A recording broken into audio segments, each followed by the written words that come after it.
네, 대박의 꿈님께서 문의를 주신 YIK와 함께 이야기를 나눠보겠습니다. 5,730원의 10% 비중으로 목표가 진단 부탁드립니다라고 말씀을 주셨네요.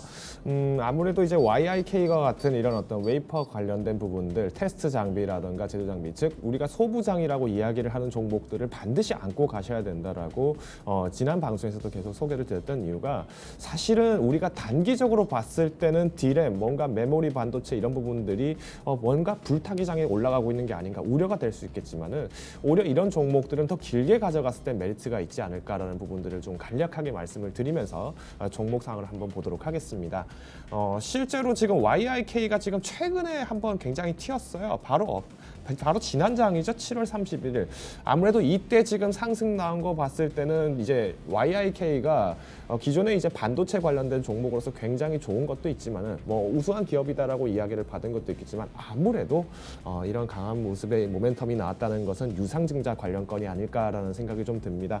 실제로 YIK 같은 경우는 마찬가지로 이제 이번에 삼성전자를 대상으로 해서 약 6,400만 주 정도를 이렇게 유상증자를 할 계획이다라고 이렇게 발표를 한 바가 있는데요. 마찬가지로 이런 신주 발행권과 관련해서 조금 인기가 얻어진과 동시에 상승 출발을 했지만 결국엔 조금 이런 가격의 조정을 받은 구간이 아닐까라고 생각이 됩니다. 오히려 오늘 장에서 조금 진입을 하셨을 가능성도 있는데 실제로 이런 테스트 장비에 대한 어떤 투자 부분들은 반드시 필요할 수밖에 없습니다.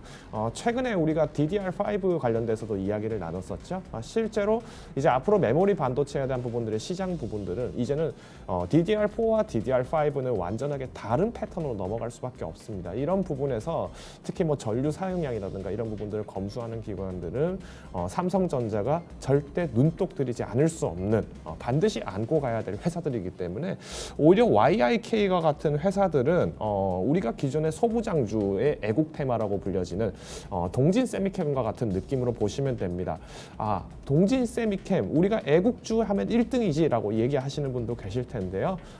실제로 동진 세미캠도 마찬가지로 삼성전자에 대한 매출이 굉장히 높습니다. 그렇죠. 대한민국 시가총액 1위를 달리고 있는 1등 대장을 달리고 있는 애국 테마이기 때문에 1등 애국 테마가 되지 않겠느냐라는 얘기가 나올 수 있듯이 마찬가지로 YIK와 같은 이런 종목들도 현재 구간에서 진입을 하셨다면 저는 과감하게 기다려 보시라고 말씀을 드릴 것 같아요. 10% 정도의 비중이면은 충분하게 다른 섹터라든가 아니면은 또 다른 종목들, 특히 최근에 코로나 이슈로 인해서 시장 축소에 대한 우려감과 더불어서 바이오가 강세가 나왔으니 이런 부분들과 병행해서 안고 가신다라면 반드시 좋은 기대감을 얻어 가실 수 있을 거라고 정리를 드리겠습니다.